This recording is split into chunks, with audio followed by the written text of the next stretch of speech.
mereka yang tergolong dalam sekian klaster menjadi tersangka itu terbukti melakukan pelanggaran Undang-Undang ITE atau terbukti mencemarkan nama baik seseorang, itu harus dibuktikan dulu objek yang dipersoalkan. Yang dipersoalkan adalah ijazah. Itu mengatakan bahwa ijazah Pak Jokowi palsu gitu atau tidak sah. Nah, itu harus dibuktikan palsu apa tidak sah. Ya syukur-syukur kalau Polda Metro. Assalamualaikum warahmatullahi wabarakatuh. Balik lagi teman-teman di channel Kajian Online. Ini sebuah video kali ini sangat menarik di mana kuasa hukum atau pengacara Pak Jokowi membongkar trik licik dari teroris dengan mengedit ijazah Pak Jokowi. Sedang salah satu tuduhan teman-teman di Bareskrim di Polda Metro Jaya kemarin, Troy Suryo, Rifa, dan Rismon ini masuk ke klaster kedua dengan tuduhan yang berat, yaitu mengedit ijazah atau ini dokumen elektronik dari Pak Jokowi. Jadi teroris ini disebut-sebut sengaja teman-teman menampilkan ijazah Pak Jokowi yang sudah diedit. Ini bukan omongan saya loh ya, bukan omongan saya, tapi omongan langsung dari Polda Metro Jaya dalam press release kemarin. Nanti jangan-jangan Bang Suryo nanti bilang, wah saya menyebarkan informasi palsu, wah apalah. Ini yang jelas-jelas teman-teman kita ambil informasinya dari Polda Metro Jaya yang sudah kredibel ya. Jadi ini ya Roy Suryo sebenarnya ngamuk-ngamuk teman-teman. Ini panas dingin karena sebentar lagi bakal balik lagi ke Hotel Rodeo. Seperti kemarin ya, mungkin kurang lama, 1 tahun lebih itu kurang lama Roy Suryo mendekam di jeruji besi karena ya kesalahannya mengupload ini foto stupa Borobudur dengan wajah Pak Jokowi. Jadi rupanya mungkin masih kangen, masih rindu untuk tidur di sel penjara. Nah, biar nggak kepanjangan, mending kita langsung saja simak bagaimana kuasa hukum Pak Jokowi membongkar cara licik Roy Suryo mengedit dokumen atau ijazah Jokowi. Kita tonton video selengkapnya. Mereka yang tergolong dalam sekian klaster menjadi tersangka itu terbukti melakukan pelanggaran Undang-Undang ITE atau terbukti mencemarkan nama baik seseorang, itu harus dibuktikan dulu objek yang dipersoalkan. Yang dipersoalkan adalah ijazah. Itu mengatakan bahwa ijazah Pak Jokowi palsu gitu atau tidak sah. Nah, itu harus dibuktikan palsu apa tidak sah. Ya syukur-syukur kalau Polda Metro Jaya sudah membuktikan bahwa ijazah itu asli. Nah, persoalannya adalah apakah untuk menentukan ijazah itu palsu atau asli adalah kewenangan dari Polda Metro Jaya. Karena apa? Karena ada dua pihak yang berbeda pendapat, yaitu Pak Jokowi bersama UGM mengatakan itu asli. Sedangkan yang para tersangka itu mengatakan tidak asli, itu palsu. Nah, ini siapa yang berwenang memutus? Kalau saya berpendapat bahwa karena itu produk dari pejabat administrasi negara atau produk dari pejabat tata usaha negara, maka itu yang berwenang memutus adalah Peradilan Tun. Jadi bawa ke Mahkamah Peradilan Tun yang akan menentukan apakah produk dari pejabat Tun berupa ijazah yang dipegang Pak Jokowi itu asli atau tidak. Kalau itu tidak asli, maka Pak Roy Suryo CS tidak bisa dijadikan tersangka. Yang dijadikan tersangka adalah orang yang memegang ijazah yang tidak asli itu. Tapi kalau itu asli, kata pengadilan, maka benar mereka dijadikan tersangka. Karena apa? Wong ijazahnya asli dikatakan palsu gitu. Jadi mencemarkan nama baik, bisa juga dikategorikan juga melanggar Undang-Undang ITE. Jadi begitu persoalannya. Makasih. Sejak bergulirnya kasus ini ya Pak ya, banyak sekali netizen dan juga warga negara Indonesia yang menyoroti tentang kasus ini. Kemudian apa yang perlu publik pahami tentang tahapan penyelidikan ini ke penyidikan hingga penetapan tersangka, Pak? Yang harus dipahami yaitu sesuai dengan peraturan perundang-undangan kita mempersyaratkan bahwa untuk menaikkan sesuatu perkara menjadi penyidikan, kecuali tertangkap tangan, harus minimal ada 2 alat bukti. dua alat bukti itu harus saling berhubungan, bukan jumlahnya ya. Misalnya ditentukan jumlah ahli sekian puluh atau sekian ratus, jumlah saksi sekian ratus, itu tidak menjadi patokan, tetapi harus saling bersesuaian. Saling bersesuaian. Setelah saling bersesuaian, maka objek yang dipermasalahkan itu harus dibuktikan dulu. Yang dipermasalahkan adalah ijazah itu menurut Pak Roysuryo, Pak Rismond, Ibu Dr. Tepa, dan lain-lain itu palsu atau tidak sah. Tapi menurut Pak Jokowi itu asli atau sah. Nah, mana yang benar? Maka itu harus diuji dan berdasarkan undang-undang. Kalau di kita peradilannya adalah peradilan tata usaha negara, karena ijazah itu adalah produk daripada pejabat tata usaha negara. Silakan diuji. Nah, ujinya melewati peradilan TUN.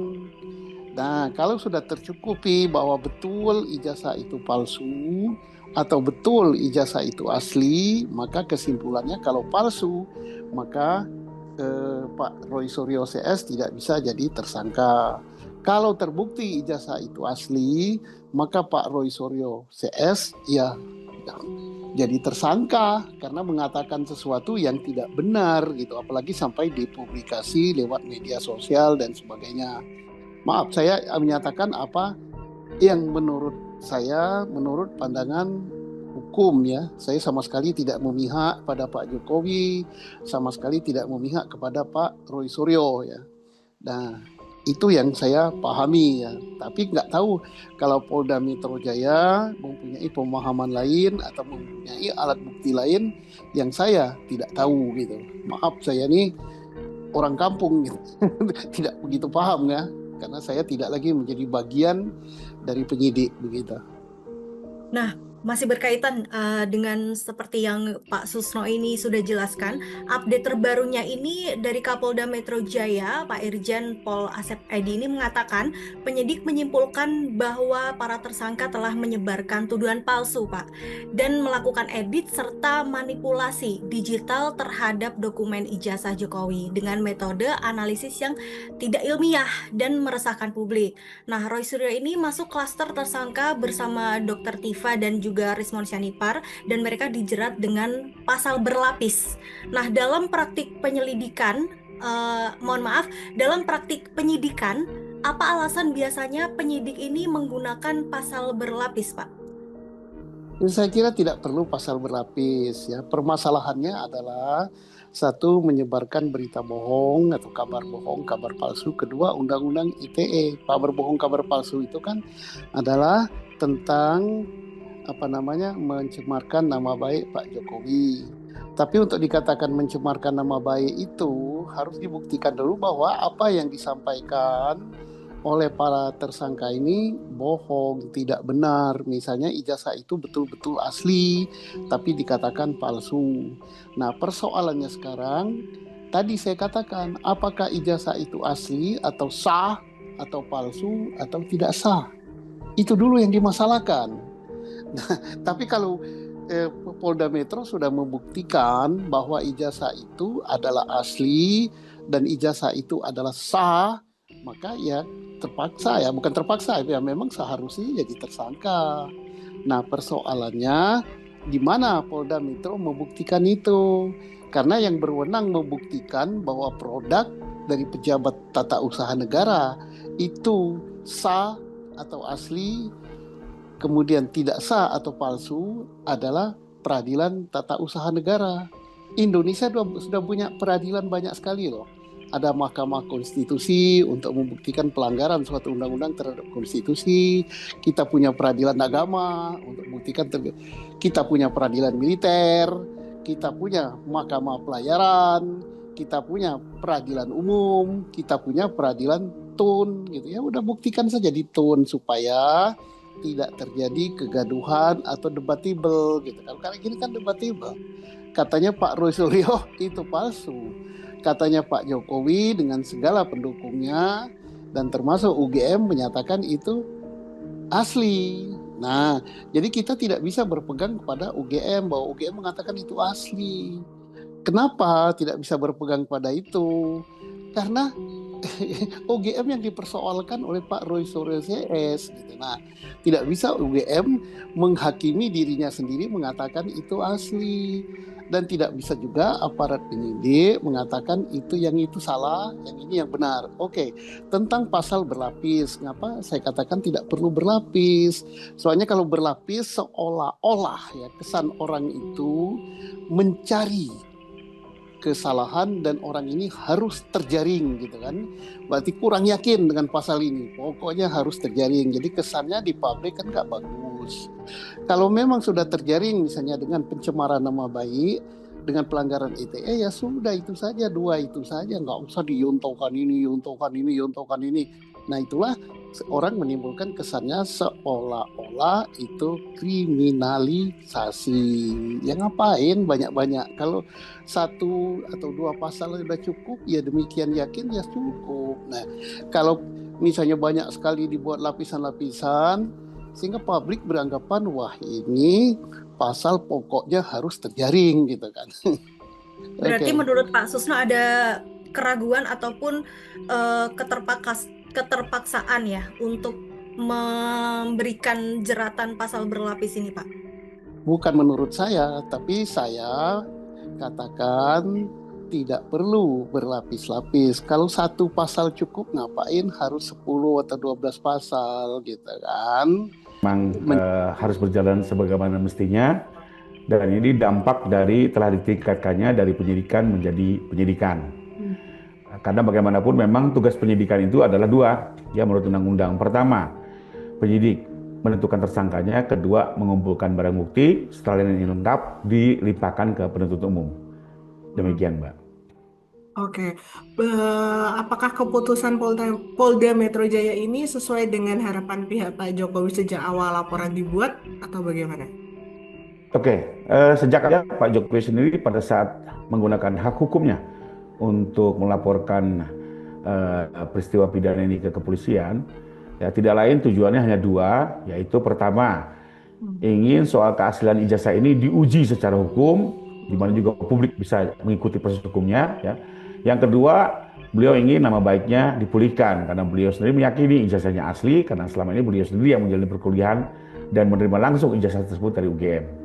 Mengenai siapa tersangka itu bukan menjadi concern Pak Jokowi ya, karena kalau Pak Jokowi lebih kepada terkait dengan pengujian ijazah dan pemulihan nama baik. Soal tersangka, Pak Jokowi sendiri menyerahkan kepada mekanisme hukum yang berlaku, menyerahkan kepada alat bukti yang dikumpulkan oleh penyidik. Di mana sejak awal pun kalau kita lihat kan waktu membuat laporan Pak Jokowi sendiri tidak menyebut nama, hanya menyebutkan link-link di sosial media yang diduga melakukan fitnah terhadap dirinya, ya. Dan memang di dalam undang-undang ITE sendiri atau tindak pidana cyber ya, itu kan memang lebih banyak menggunakan nama-nama samaran, ya, termasuk juga ada deepfake, ya. Jadi juga kita tidak berani menyebut nama dan cukup menyebut link saja, itu persyaratannya, Mbak. Oke, terus habis gitu Bang Rifai sudah memberi informasi ini ke Pak Jokowi atau Pak Jokowi sudah tahu? Bagaimana tanggapan Pak Jokowi kalau sudah tahu tentang perkembangan ini?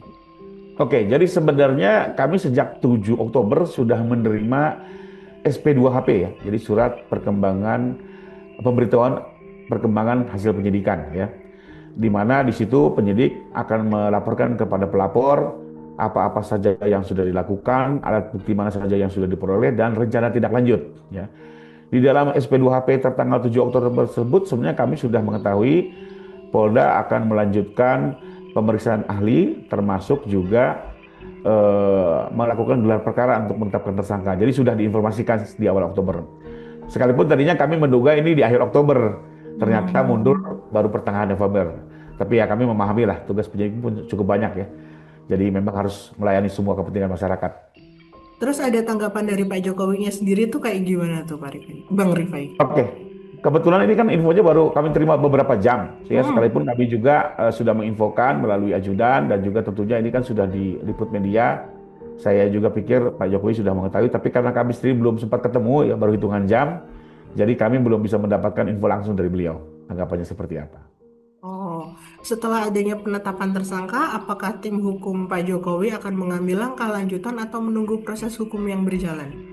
Ya, intinya setelah penetapan tersangka kami akan terus mengawal proses hukum ini ya. Karena setelah ini kan tugas berikutnya adalah melengkapi seluruh alat bukti dan melimpahkan ke penuntut umum untuk kemudian disidangkan. Nah, kami akan terus sebagai kuasa hukum yang ditunjuk, kami akan mengawal atau memastikan proses ini berjalan sesuai ketentuan hukum hingga di persidangan nanti. Dan Pak Jokowi sendiri juga sudah siap manakala di persidangan beliau akan hadir dan membawa ijazah secara langsung termasuk menunjukkan ya ke persidangan.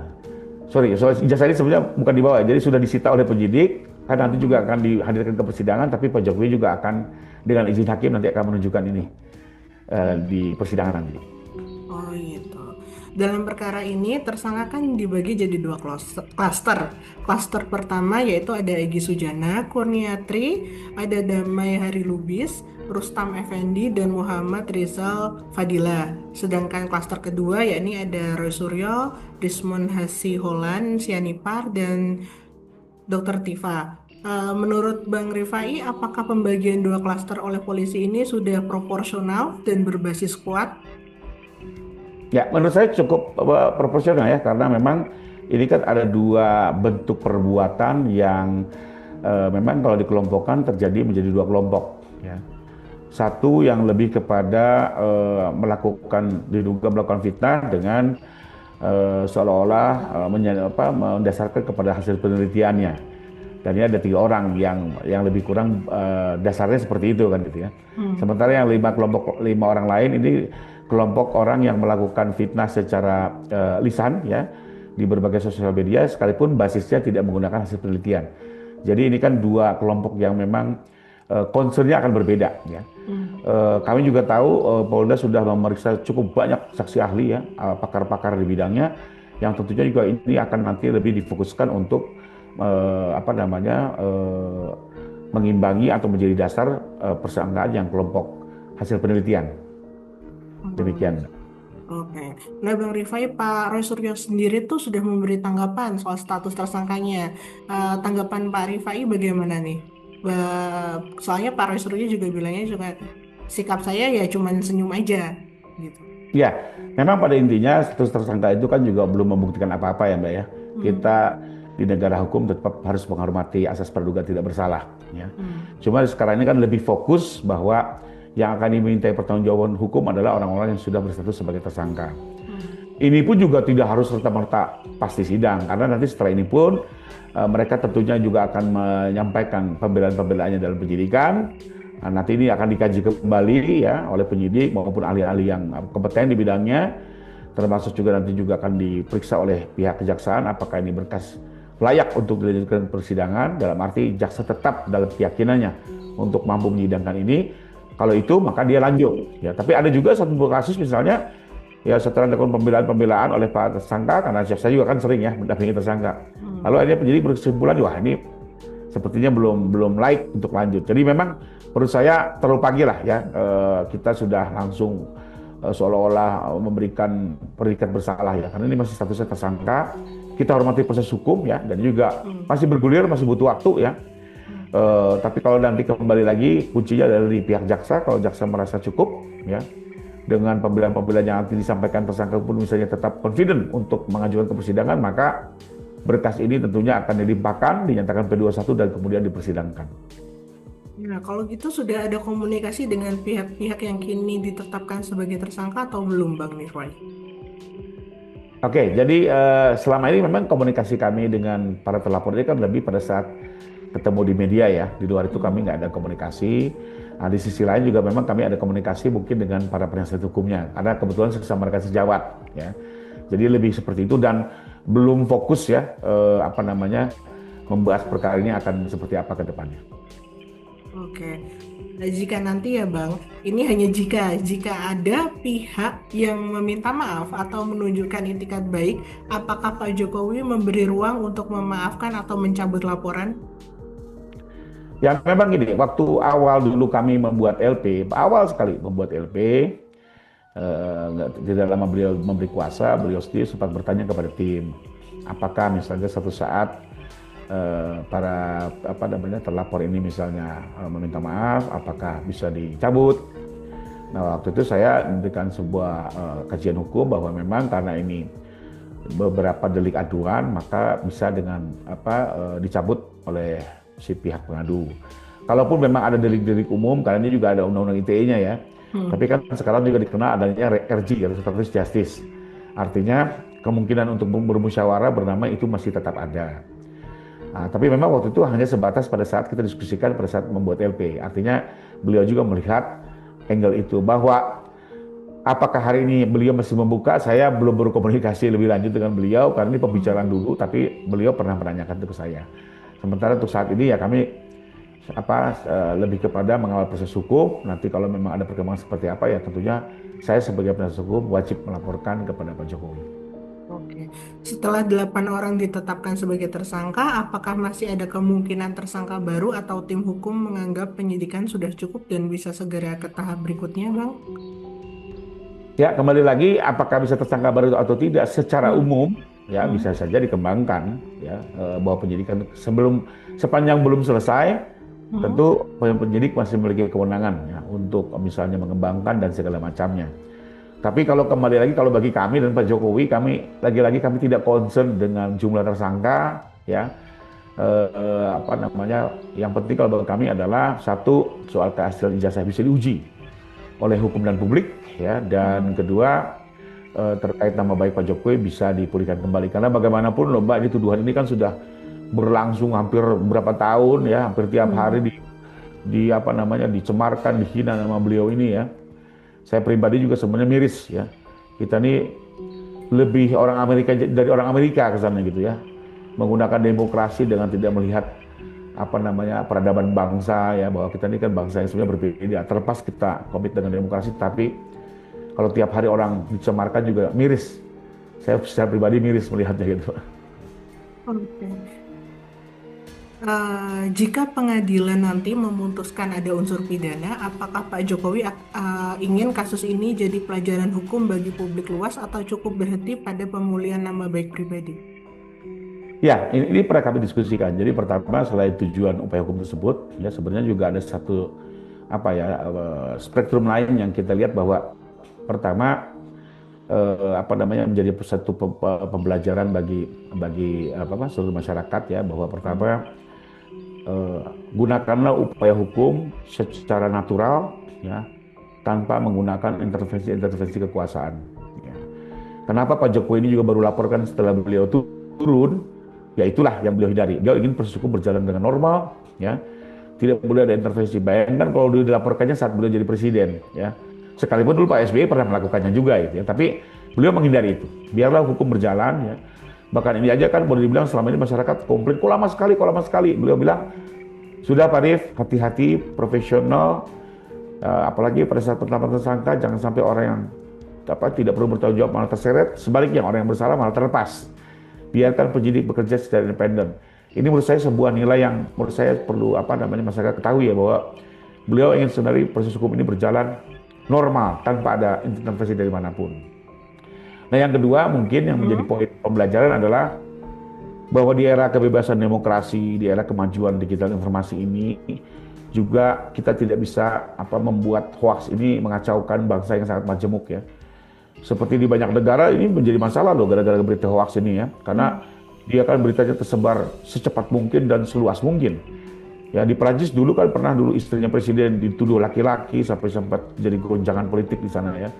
Nah rupanya juga di Indonesia sekarang muncul seorang presiden dituduh ya memiliki ijazah palsu. Ini kan sesuatu juga yang selain mencabik-cabik nama baik beliau ya, harkat beliau, tapi ini juga penting, perlu diluruskan gitu Mbak.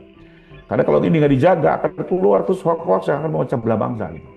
Apalagi kita sangat majemuk dan bangsa yang begitu luas ya, penduduk terbesar, salah satu keempat terbesar di dunia. Jadi dengan penegakan hukum ini kita harapkan demokrasi ini bisa terus dikembangkan, tapi juga dengan tetap menjaga ada rambu-rambu hukum yang harus dihormati, menghargai hak asasi setiap warga masyarakat ya, untuk tidak menjadi korban dari upaya-upaya hoax yang tidak bertanggung jawab ini. Oke, berarti tujuan utama Pak Jokowi melaporkan kasus ini adalah untuk memulihkan nama baiknya dan menguji keaslian ijazahnya secara hukum ya Bang ya. Bukan Betul, betul. semata-mata Karena mencari tersangka ya Bang ya. Gimana tuh Bang? betul, itu clear sekali. Itu clear Hmm, sekali ya berkali-kali. Karena kembali lagi seperti Mbak tanya, jumlah hmm, tersangka buat kami nggak penting, gitu ya. hmm. Apa namanya, mau satu, mau dua, mau tiga, mau 20 gitu ya. Karena kalau kami lebih kepada, ayo kita selesaikan soal ijazah ini, ya dari forum pengadilan yang terbuka untuk umum, gitu ya. Jadi clear and clear, masyarakat bisa mengikuti juga kan. Tapi dengan koridor hukum tentunya. Kenapa? Biar ada kepastian, Mbak. Ya percuma sekarang kalau bilang sah, nggak sah, kalau nggak ada kepastian hukum percuma. Sedangkan di negara hukum satu-satunya cara adalah ya dengan upaya hukum, gitu. Nah, kedua, dengan diprosesnya tindak pidana fitnah ini, nanti hakim kan harus memutus apakah benar Pak Jokowi ini sebagai korban fitnah selama ini, itu tentunya akan diputuskan oleh hakim setelah melihat semua alat bukti yang ada, termasuk perihal keabsahan dari ijazah itu sendiri. Oke, Bang, setelah ditetapkan sebagai tersangka ini kan Bang, proses hukum selanjutnya tuh berarti apa nih? Menyusun laporannya ke persidangan atau gimana? Ya, setelah ini kita tunggu jaksa kapan melimpahkan ke penuntut umum. Nah, penuntut umum nanti mempelajari kejaksaan ya. Setelah Hmm, kejaksaan merasa yakin mampu menyidangkan, maka kemudian hmm, nah, ini kemungkinan di Pengadilan Negeri Jakarta Pusat ya. Nah, nanti di Pengadilan Negeri Jakarta Pusat disidangkan terbuka untuk umum. Pak Jokowi juga harus bersaksi di sana ya. Disitulah yang momentum Pak Jokowi nanti akan menunjukkan ijazahnya ke publik ya. Tentunya setelah meminjam dari penyitaan jaksa tentunya di persidangan nanti gitu ya. Nah, nanti dari situ apa namanya, semua pihak bisa berargumentasi ya. Jaksa dengan ahli-ahlinya juga bisa turun ke sidang, termasuk juga nanti tersangka, terdakwa dan penasihat hukumnya juga bisa memberikan argumentasi hukum, termasuk juga menghadirkan ahli-ahlinya kan gitu. Nah, di situ nanti hakim akan mengambil keputusan setelah mendengar pendapat kedua belah pihak secara berimbang.